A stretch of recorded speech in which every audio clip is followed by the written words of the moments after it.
بمناسبة أول يوم رجوع للتمرين هنشوف مين العيال هيقدم أداء أحسن بعد الغيبة الطويلة دي، الشباب البنات.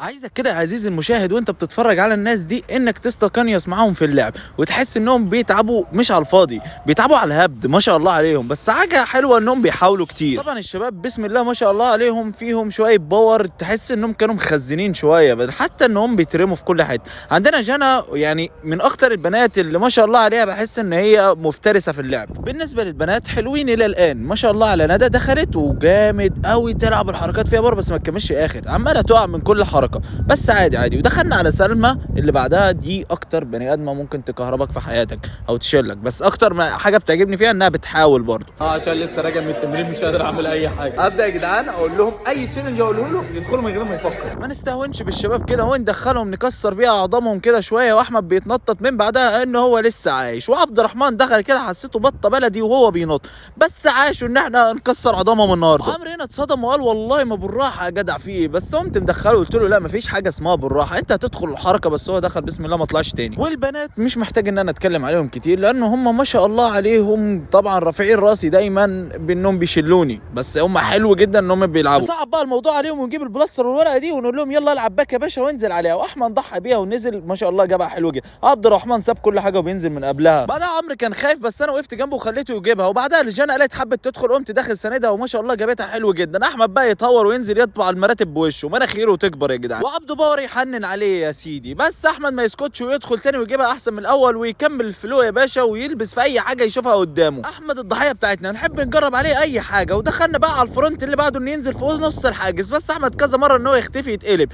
عبد الرحمن سمعت يا عيني في التوت قعد فيها بيشتكي منها يقول انا يما. عمرو قام داخل كده وقام قايم وقايل له تعالى يا حبه عيني تعالى في حضن اخوك يا فواز. وبعدها طلعنا التراك واحمد لعب لي الفرونت في الراوند دبل باك وبسم الله ما شاء الله جابها حلوه قوي جدا. اسكت يا باشا قلت له تعالى انا عايز العبك حاجه كده وتعالى نتست منها الدبل باك، بس هو كان خايف طبعا. بعدها دخلنا على جانا انها تلعب التويست، وفي كل مره مش هي حلو جدا ان هي بتلف بس ما بتعلاش. عمرو قال لك هيحطم احلام جانا بس هو اللي اتحطمت احلامه في الاخر. وندى دخلت على الفرونت وجابتها حلو جدا، وزي ما قلت لك يا عزيزي المشاهد عايزه تستقنيس كده مع العيال دي وهي جابتها حلو جدا. دخل لك باشا احمد كده ويدخل لك بوشه، واستنونا في الجزء اللي بعده.